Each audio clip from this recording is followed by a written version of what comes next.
Hello, and welcome back to the Community Agriculture Project podcast. I'm your host, Emily, and this is Season 2, Episode 3 of the Community Agriculture Project podcast. And if you haven't heard already, the Community Agriculture Project is a resource hub and a documentation project that gets insight into local agriculture systems and food sovereignty-based initiatives. So today we have a very special guest, and we're going to get into all things food and people related. I'm going to let my guests introduce themselves and we'll go from there. Thank you for having me. My name is Anthony Basil Rodriguez. I'm a photographer, filmmaker, ethnobotanist, and a lover of the natural world. Amazing. Yeah, Anthony and I guess to give the background, we met through William Padilla Brown, who might be referenced in a later part of this podcast. William Padilla Brown is an incredible person, citizen scientist, mycologist, biologist. He's a man of magic. So we met at his festival, Michael Fest, and so we already kind of knew that we had some common interests. But yeah, so tell the people, I guess give the people a little bit of background on what is the word ethnobotany, because people might not be familiar with that. Well, ethnobotany is the studies of the relationship that humans have with plants. So ethno meaning people, botany meaning plants. So it's basically the scientific exploration and study of the relations people have with plants. And so what has that journey kind of looked like for you? In what ways have you been an ethnobotanist? Because there's a lot of, ways to get to one goal. So what does that look like for you? It looks, it has many, I approach it in many different ways, but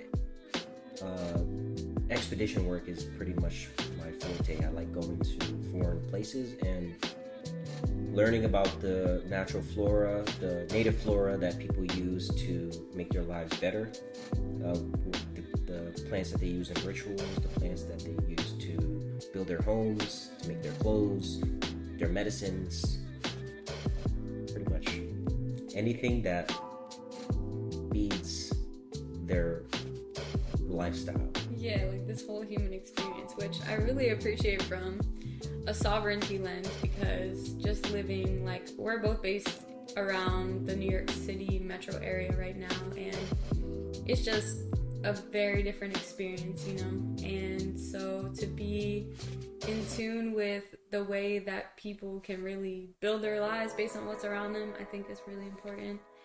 And great, I love the expedition. Yeah. The expedition approach. Yes, it sounds very serious. It can be. I have a lot more that I need to get done. But currently in New York City right now, so until I leave this place. So let's talk about some of these expeditions. I guess we can get into that. Sure. I'm sure there have been a lot. Mm-hmm. There's been a lot, and there's a lot more to get done.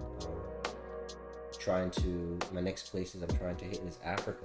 I want to hit the east coast of Africa to explore more banana work. So I don't know if you're for those listening, if you don't know about my work, a big project that I've been working on since 2015, well, it was conceptualized in 2015, is my Bananas of the World project, where I dive into the history and cultural uses of bananas.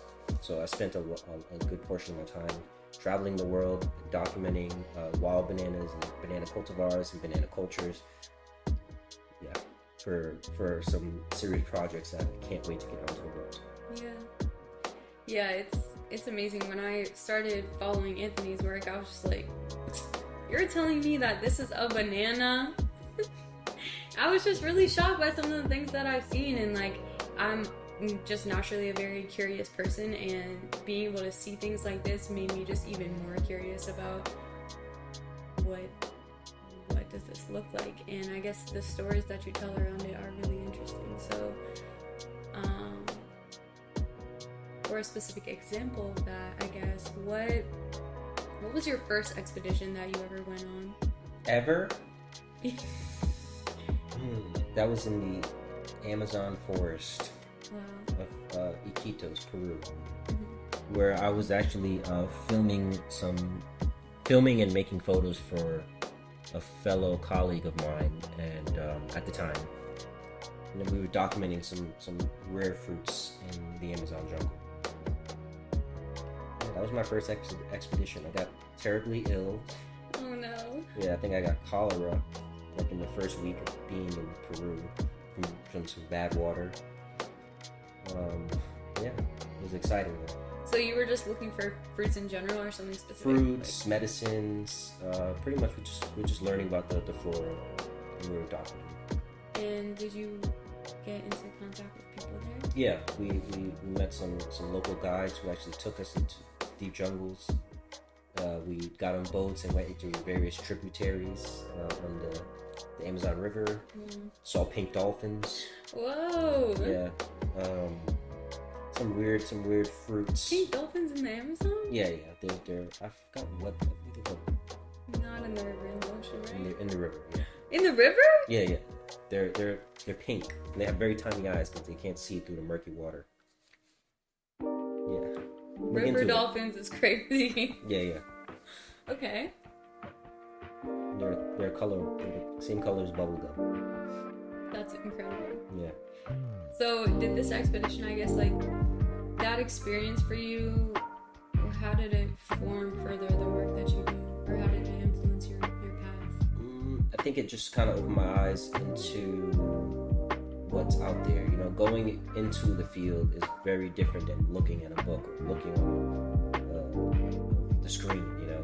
Because you're reading about these rare plants from all over the world, but to be able to like go out and like track them down and see them in person, and to see the locals interact with these things, it just gives you a very different perspective, you know, and to be able to taste it, you know, that's very important as well. Taste these things, smell these things, touch these things.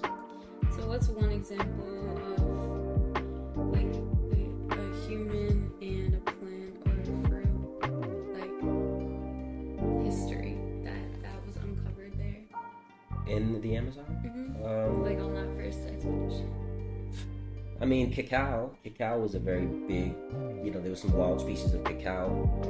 I think that's one of the main fruits that kind of fed a civilization, you know. It still feeds civilizations. It's still, you know, it's a big industry, even though a lot of it's not grown in yet. Well, I mean, they still grow in the Amazon, but a lot of it's grown abroad, you know. Now they have crazy, you know, cacao cultivations, you know, happening in Africa. So learning about that was really interesting, and then the various species, Theobroma, cacao, Theobroma bicolor, you know, the really big, you know, yellow one. It's like the size. I've seen that one. Yeah. In Puerto Rico. It's like the size of a melon. Those are weird, you know. Just learning about the diversity, and I haven't even really dived into cacao diversity, but that's just definitely something that I'm interested in. Yeah. I think it's like, yeah, it's so important to understand like the human relation to these foods, because I don't know, it's just taken for granted so much. It's like, okay, I'm gonna go get my cacao powder, you know, I'm gonna get this chocolate bar, but there's just a whole history behind that. And I think aside from understanding the industry, you know, and all that's developed around it, like actually understanding the way that indigenous people have engaged with that or honored that as a fruit and a food that has brought like so much abundance in so many ways is, yeah, just a completely different lens to look at it through. Yeah, for sure. I think one of the more shocking things that I feel like I experience on many of my trips is the amount of degradation and destruction that's happening, the loss of these, you know, foods, and a lot of the younger generation straying away from like what their elders have done since time immemorial, because they're moving to cities. And so that right now there's pretty much a loss, a big loss happening right now, with the foods. So the foods and the indigenous knowledge. So I think it's important to document and explore these things to kind of rekindle, the interest, especially for people who are underground, to appreciate their own history and their own traditional knowledge. Yeah, and to do it, with exactly that intent, to keep the knowledge alive, but not necessarily to exploit it, Yeah. for whatever personal interest you or whoever might have. I think it's just a sensitive line, because people get so excited about something and be like, okay, yeah, now I'm really excited about this, and I did my research, and now I can use this however I want. It doesn't really work that way. Yeah. I feel like, or I would hope it doesn't. But yeah, and also, I feel like I've talked to a lot of people about, just even with farming and gardening, how powerful it is to start forming a relationship with your basil, your microgreens on your counter, your tomatoes. If you're only growing one thing in your garden and you have tomatoes, I know that y'all grew some powerhouse of tomatoes this year. Like chicken manure. Oh, that's what you used? Yeah. Okay. That heavy nitrogen. Yeah. But just having a relationship and just kind of sitting with that food and that fruit and getting to know it, because there's just so much to know about it. Yeah. So much diversity, Mm-hmm. I don't think people really understand how immense food diversity really is. Yeah, we know what tomatoes are. We get vine tomatoes in the store, but there are thousands of varieties of tomatoes. And there's probably even more that have been lost, because of people not growing them and passing the seeds down. And there's constantly being new ones formed, because, you have people who are obsessed with, tomatoes, for example, and they're crossing and creating new varieties and testing out. Some are good for pasta sauce, some are good for, slicing tomatoes, So we can take that same approach to pretty much anything in the plant food world, Yeah, it's interesting. I have a friend that works for Johnny's Selected Seeds, and they really work on the ground with some of that kind of process of developing, the different phenotypes, or choosing the different phenotypes rather. So it's really interesting, but also what you said about some of the species being lost. So what is it, or how much of a focus do you have in your expedition work in seed saving, or just well, you can't really bring seeds around most of the time when you travel, but or even the communities that you end up connecting with, or the people that you end up connecting with, what is it? They are most definitely aware of the ecosystem destruction and the shifts in their Some are. We'll go back to the Amazon, for example. I think a lot of the forests have been degraded, cut down for agriculture, and people are growing crops that are cash crops because they're trying to make a living. So they will chop down the forest to grow bananas, to grow cassava, to grow sweet potato. Depending on where you are in the world, you'll see more seed saving than others. There are places in tropical places you don't see too much seed saving, because a lot of these things are either reseeding themselves or it's too hot to save seed. Mm-hmm. And then you go to places where it's really dry, and then you'll find people saving seeds for seasons, things like that. That's interesting.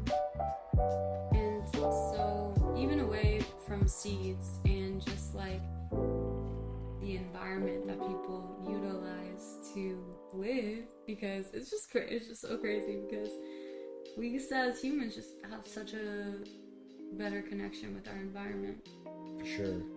And so, what does it look like for people when you do connect with people that have historically had this sovereignty and had access to the land and been able to live in relation to the land, and those shifts that are happening environmentally, like what has that looked like in different situations? Well, I think people who are more connected to the land are the ones who are more dependent on it. Like we're here in New York City, so we have Whole Foods, we have supermarkets, we have corner stores, bodegas, and we go and we get our food, we get our meats and our nuts and our drinks. But there are places where they're completely dependent on their environment. They're depending on the rainfall, they're dependent on the sunshine, they're depending on pests not overtaking, flooding, pollinators. These things affect how people live in certain places who are more tied into these systems, and we're kind of like, I don't know what the word is, but we're kind of on the outside of that. We're funny connected because to it. We're connected to it, but that's really what people don't get. It's like, yeah, we are also dependent on these systems still thriving and being alive, because the minute that they start to get exploited for whatever monocrop that we're interested in, or whatever crop that we're interested in, that starts the degradation process of the land, and it's just not necessarily sustainable in a lot of the ways that it's done. And so we're not gonna have shit at our Whole Foods if we really go and exploit all the lands. We're definitely getting to that point where we're destabilizing a lot of natural order. Yeah. So, all right. So, the Amazon was your first expedition. That was my first serious expedition where I was doing photography work and video work for someone. I went on the expedition because I'm a photographer, I'm a filmmaker, I'm an artist. So it kind of merges into my love for botany. Yeah. And so, what did the transition look like for you, being, I guess, on another project to forming your own kind of series where you're going out and... Well, I think for a while I've been, for example, for the banana work, for a long time I've been, conceptualizing and thinking about bananas. And I think the first real serious expeditions I did for that particular project was in the beginning of 2019, where I went to multiple countries trying to track down the wild species to first focus on. I'm working on a book for photos, and I started to focus on documenting the wild species and some cultivars to kind of give people a peek into a world of unknown things, because there's so much diversity. And obviously I'm choosing bananas because it's something that we all know. Yeah. We're all very familiar with. We put them in our smoothies. They're in our fruit bowls. We're familiar with the Cavendish. Yes, the Cavendish. It's not bad. I don't hate it. But I know a lot of people that hate it. I mean, it gets boring. Yeah. It gets boring when you know what's out there. For me, at least. Yeah. I mean, the diversity of banana cultivars is next level. Yeah. But that's what sells. That's what produces. That's what's resistant. For now. Yeah. For the market. Yeah. So, how did you approach, I guess, that expedition when you started to form this whole banana world? Well, it started off with just me looking to botanical literature and going to these places, getting on the ground and trying to get to these locations, going to the bush to, find these things. A lot of these things are actually really hard to find because the land has either been degraded because of agriculture, and so pretty much I just wanted to photograph what I was able to, and most of the time I was unable to find some things because of destruction, and then there's some things that I found that are just out of this world. But I'm really looking forward to sharing with people. Yeah. And so what was like the people's connection with the banana? I mean, well, in terms of wild species, people were just kind of, they found it to be funny that I was even interested in bananas. They're like, this man came from where? Yeah. He came all the way to my country to just take a picture of a fruit in the jungle. You know, that's like what monkeys eat. You know, they see it as like, you know, they chop them down. They see them as just like invasive in a way, you know, because you don't eat them, the wild ones at least. Yeah. They'd rather chop them down and plant something that they can eat. Like what? Like cassava, or, you know, sweet potato. Something more like substantial. Yeah. Did you talk to anybody that was like, that really held the banana in such high regard? Like, where was that and what did that look like? I guess it would be friends of mine that I've met abroad. Yeah. But no, I haven't found many people who, you know, maybe in India, you know, because they used them in temples. You know, they chop down the stalks and they put them in temples. So they're considered sacred. Huh. That's cool. But I haven't met other banana enthusiasts. But I do know some. There's also a lot of cultures that have, or cultures and cuisines that utilize the banana flower. Oh yeah, for sure. That's like one of the bigger.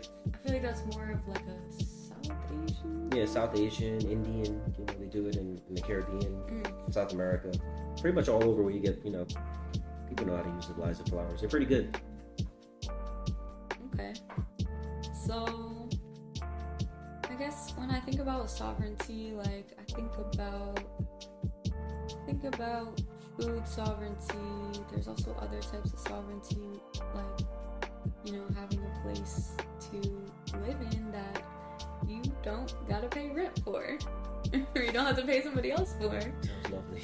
And right, in terms of like people that you connected with, really how they, like, different ways that they were able to like form and build housing. Well, I mean, depending on the country, you know, there are places where you go and people don't pay rent. They don't pay land tax because that's been their ancestral land for, like in South Pacific, you know, you go to places where people, their great grandfather has been on the land forever, so they're kind of have like a right to that land, you know, so people have homes, you know, people have access to water, you know, access to the lumber, they're able to cut the trees to build their homes, they're able to, you know, cultivate the land. You know, there aren't many places where I've been where, you know, people don't have access to land. America. Yeah. It's big here. Yeah. Land is very expensive in the West. Yeah. Some places, you know, people are born with the land. There are places where people have been being displaced as well. So. Right. Yeah, that's a continuous story. It's like, yeah, there's so much trouble getting land because, first of all, who wants the land, and the land is stolen to begin with. So it's crazy. But I remember seeing photos that you shared of like houses being built with maybe like some type of leaf or something. Bamboo, maybe. Or bamboo. Yeah. Well, thatch is a big thing, you know. Yeah. Palm leaves, bamboo. Yeah, that kind of dives into like the ethnobotanical side of things, how people can use the plants to build their homes, you know. Because if you destroy the environment, people aren't able to have shelter. You know, they depend on these things. So like destroying the environment for food for only a specific group of people, and then removing the ability for other people to live. Yeah. Super wild. Displacing people, you know. That's what's happening, you know. Big industry, they come in, they buy out the land, and they have lumber, people, especially like tropical hardwoods. You know, there's a high demand for like certain wood. People in China, they build these crazy like furniture pieces, you know. They'll chop down like 1,000-year-old tree and make chopping blocks and seats, and, cabinets. Yeah, it's wild. Like the first time I started seeing that was when I saw the redwoods, and then just kind of see how what people have done with that. Yeah. And just like the growth in general. Those things. So you can see some. You ever seen some of those photos from like the early or late 1800s, early 1900s, and they're chopping down those first redwoods? Yeah. It's crazy. Absolutely crazy. It was like a frenzy, going in there and just chopping down. When the settlers got here, they just saw all this lumber and resources, so they just wanted to exploit it. Yeah. And we're kind of living with that same mentality, to just extract and not really think about like the next 8 generations. Mm-hmm. Yeah. That is, I guess, the most classic definition of sustainability that you'll hear, because sustainability, it has become a buzzword, but really it's being able to do something or have resources for the next future generations. Yeah. It's really wild to think about how other people's sovereignty can be compromised by our extractive. When I say our, I mean like the people in the West that are largely creating climate change around the world. But yeah, it's wild to think that we can just be compromising other people's ability to live the way that they've been living for so long. Yeah. It's really wild. There's so many things contributing to that. Yeah. So it seems like what it sounds like is that your ethnobotany journey, like it's an umbrella for a lot of other things that you realize. Yeah. I'm an ethnobotany. I feel like I'm more than anything a storyteller. So I want to tell the stories of these plants. I want to tell the stories of these people, to give people more insight to a world that they probably overlook, because we probably don't think much about where our food comes from. So I want to tap into the minds of people to kind of, give them a window into the possibilities and the true diversity of the world when it comes to food plants. So I want to tell the stories because, plants can't speak, so I kind of want to speak for them. Mm-hmm. They can't speak English, at least. Yeah. They definitely speak in their own way. Yeah, they for sure. speak in their own way. And yeah, really like what I was speaking about earlier in this episode of just spending time, like when you spend time with one crop or like one plant in your garden, it will really speak to you. Yeah. Like I could sit there every morning. Well, that is like the ritual that I have, or like the routine that I have is like I go out, I'm really present with the plant, try to listen to what it's saying to me. What are you needing? How are you looking? How are you smelling? What's going on with you? How are you trying to talk to me? Obviously, then I'm gonna speak the same way that I speak. Of course. So like getting to know it, which I think is a really important step. Yeah. 100%. Mm-hmm. So I know there's gonna be a lot coming out of just like your work and the storytelling elements of it.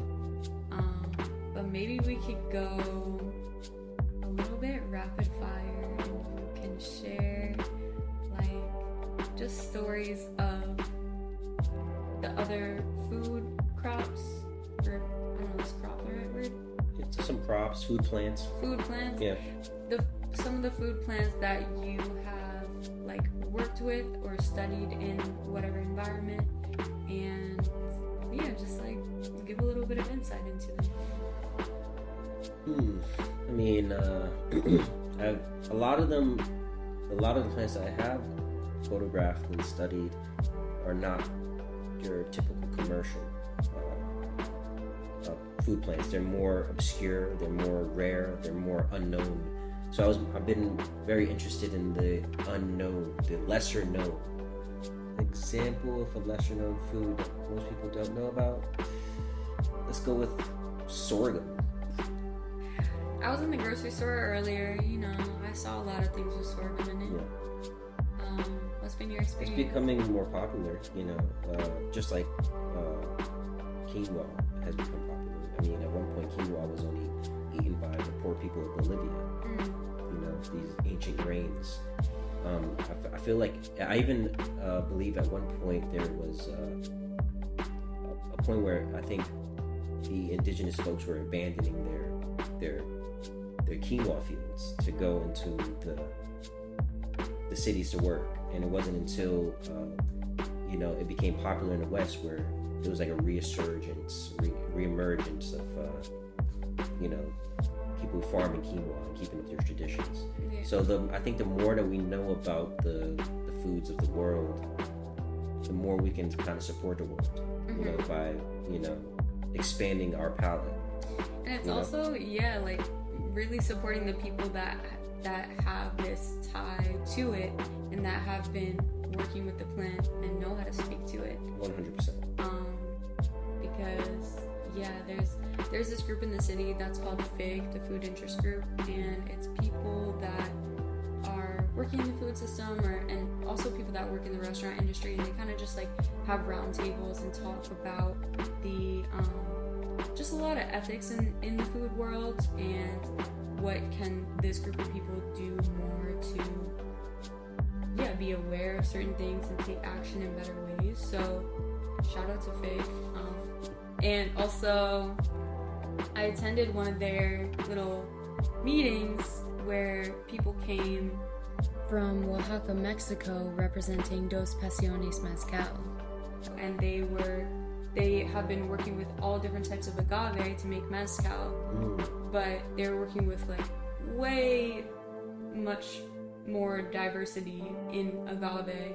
Oh yeah. For all these generations, and most of the mezcal is made from one specific type of agave. Do you know which one? I can't remember the specific species, but it's the same as tequila. Yeah. The big blue one. Yeah, the big blue one. But there's tons of wild species that, Yeah, there's so many. And pretty much when we get to the point of like, okay, there's a high demand for mezcal or tequila or both, there's that demand ends up shifting the way that things are grown, because whoever does have access to land can just decide that they're going to start monocropping whatever is the food plant that's going to, when it's processed, give you that thing that's desired. So these people were coming from Mexico to just talk about all the other species of agave that they work with and the way that they process it and how that works. And the craziest part was of what they were saying, their mezcal can hardly break into the markets here, and that's just like our value system. Probably a good idea it doesn't, because even like a lot of those like artisanal mezcals, they're made of wild species, and some of these species take 30, 40 years to become mature enough to even produce the mezcal that we're looking for. I think that it's like, I feel both ways, because it's just like, it's the true cost, right?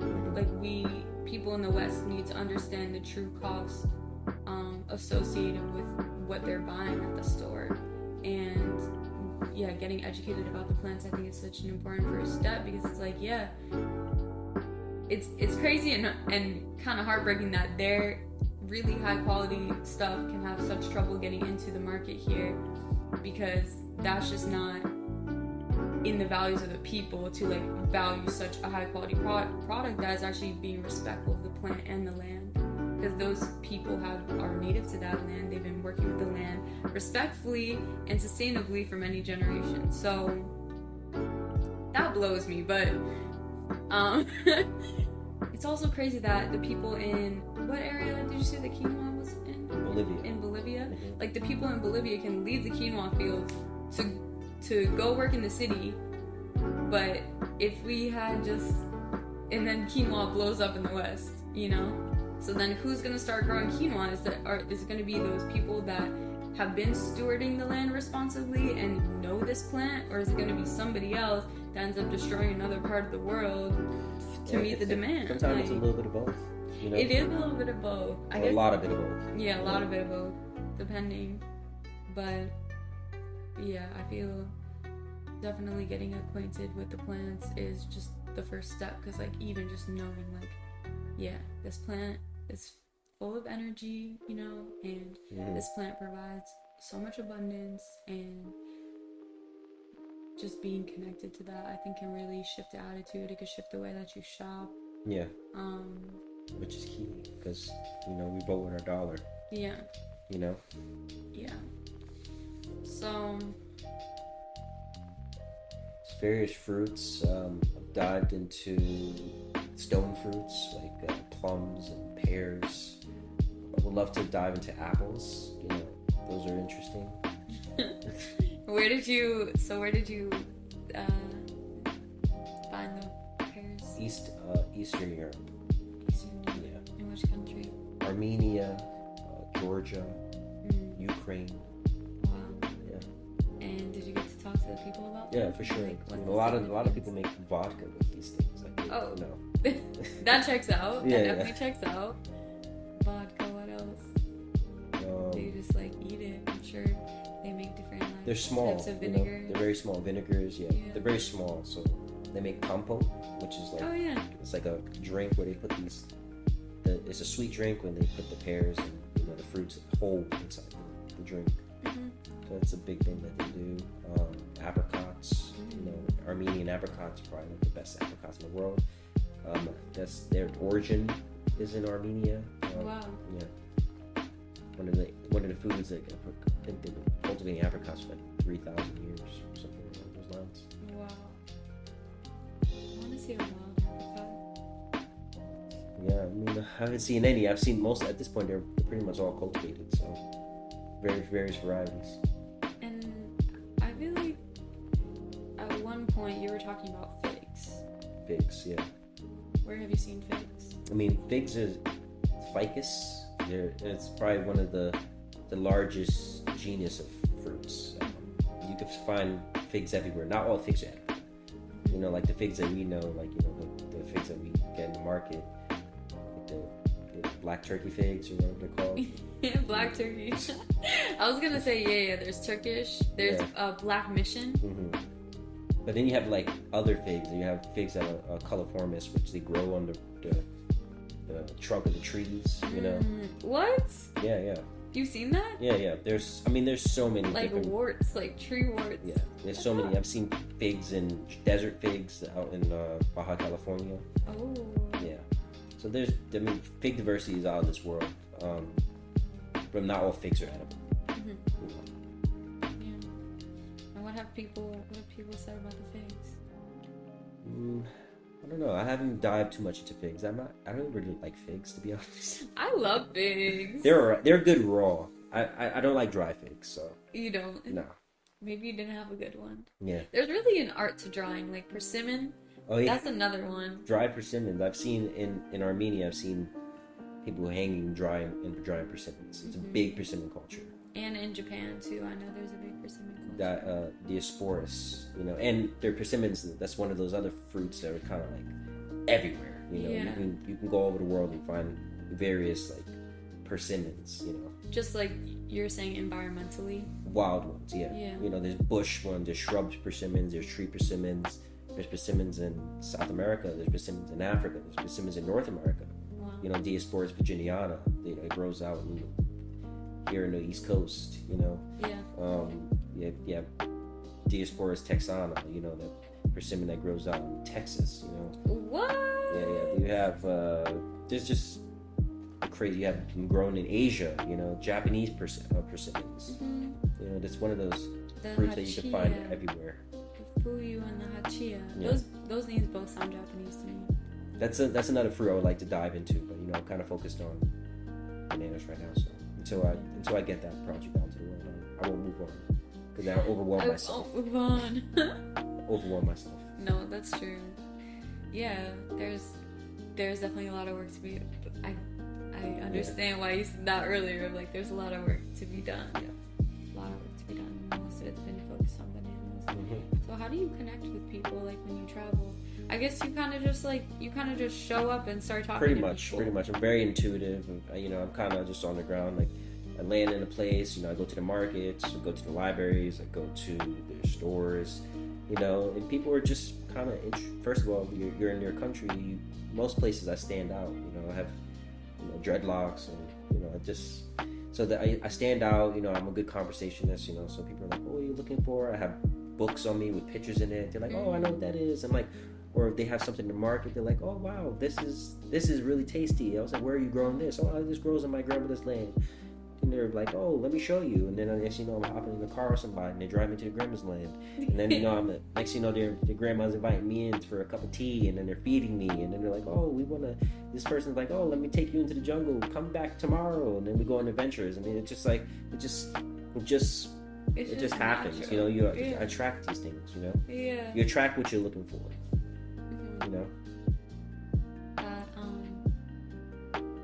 That has to be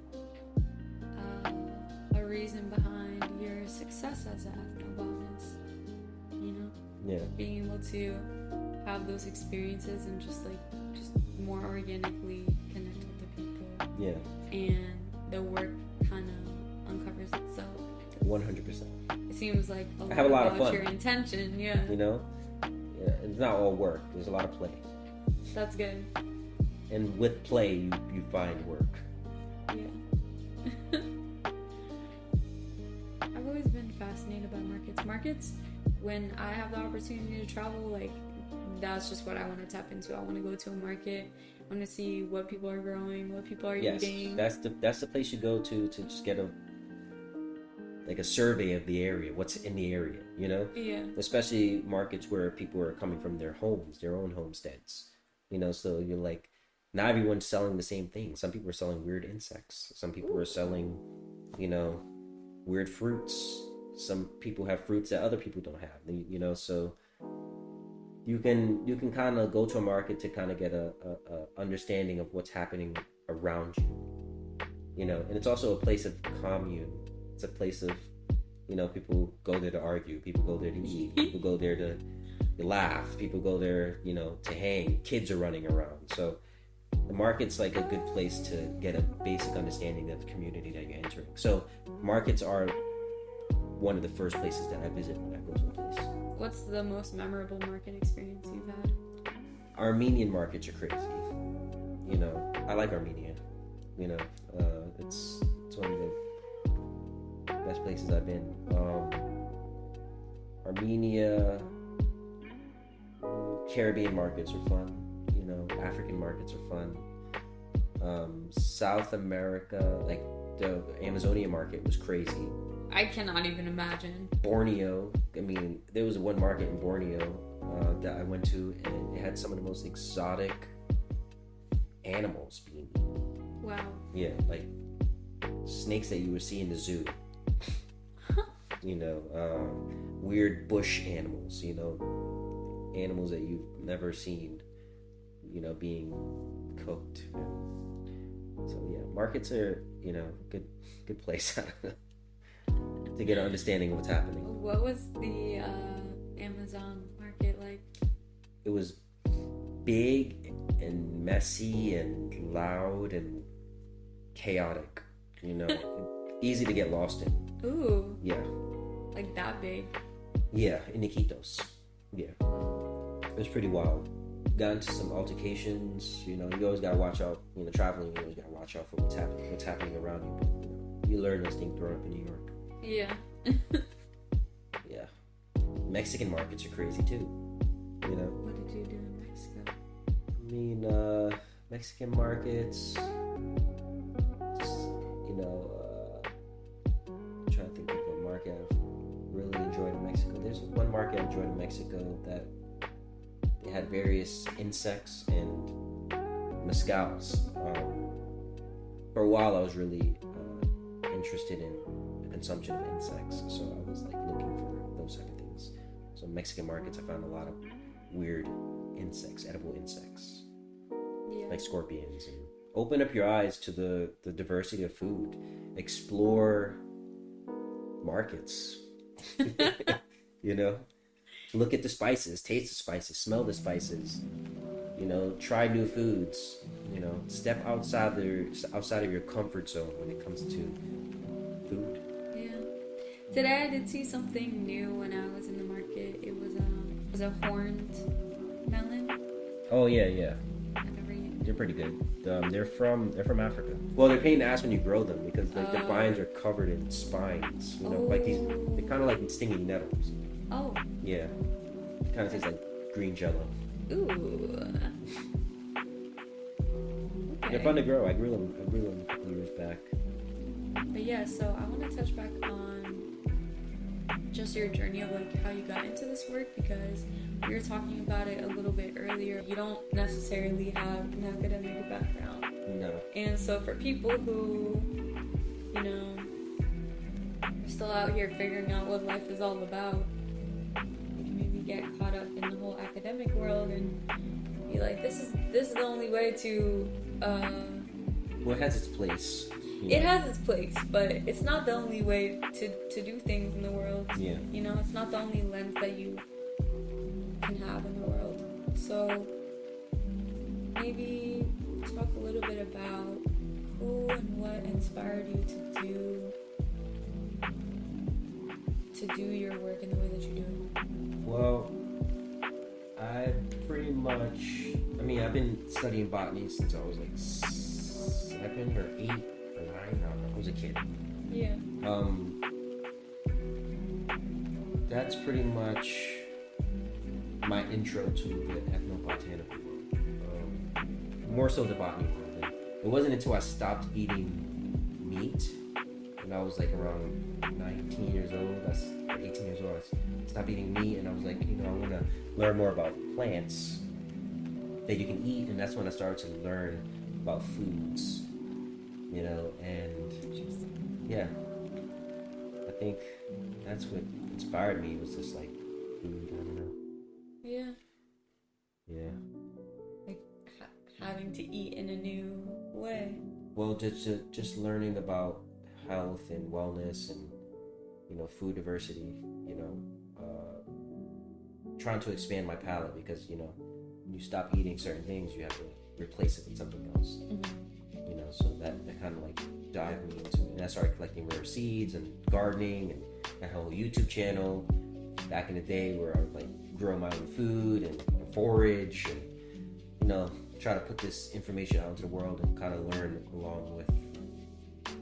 As I learned, I was trying to share, and that's what brought me into like wanting to teach people about these things.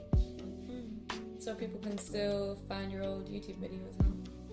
Yeah, but I cringe when I watch them. So. I feel like it can be inspiring for people who are maybe just kind of getting into understanding the world of food, of like, all right, what did this journey look like for somebody else? Yeah.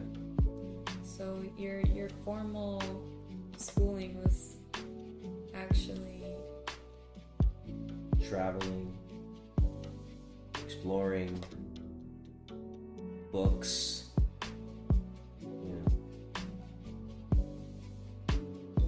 Yeah, the world is quite the classroom. Yeah. It's like the best of the best. And you kind of just have to know how to navigate it. We have the internet too, you know, we have access to a lot, you know, so it's just how you utilize it. Yeah. How you utilize it, so. So we've talked about the banana, we've talked about some of the places that you've been, talked about some markets, just the journey of being and working as an ethnobotanist. You have some amazing things on the way for the people. Yeah. Very excited to share. I'm really excited. I'm excited to see it keep unfolding. Yeah. You know, and just like your lens with this stuff is gonna be really nice to see.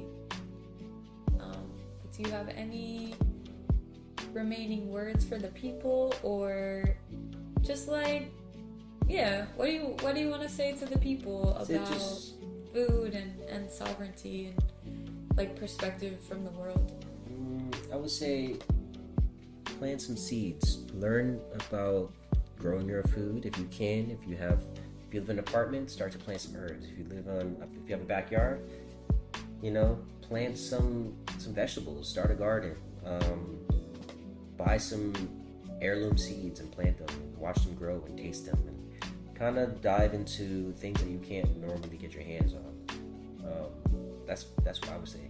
I know that I have a few resources on my website of different seed libraries and places to buy heirloom seeds specifically. But there's a lot of people out there that are doing great seed saving work. And I feel like it's just so important to get to know like where is your closest seed bank and what is the sources of the seeds that are available to you. Yeah, and you should start one if you don't have one. Yeah. Start a club. Start, sharing seed. Yeah, sharing seed, and also just even getting acquainted with the process of like saving a seed, because I think a lot of people don't really realize like, you can eat a food and then save the seed from it, and each seed you kind of have to treat in a specific way just to make sure that it's going to be viable. But seed saving as a practice. You're starting to see like a trend. People have been getting in the past like a couple of years. I've noticed like people are definitely more interested in these things. So I think people are starting to catch on. They're starting to catch on, or they're starting to remember. Yeah. Well, thank you, Anthony. Thank you for sharing your experience and wisdom with the people. It's been a pleasure. Thank you for having me. It has been a pleasure. Until next time, I guess. Until next time. So, thank you everybody for tapping in with the Community Agriculture Project today. A few announcements. We do have an ongoing fundraiser that is with the Artisan Fund. That fundraiser is going until January 28th, and you can find some information on our website of what the fundraiser is and what it means for us, what that money is going towards. And so tap in with that and continue to check out our website and our Instagram for resources, including apprenticeships, different markets that you can go to, CSAs, other educational opportunities, and stay curious and talk soon.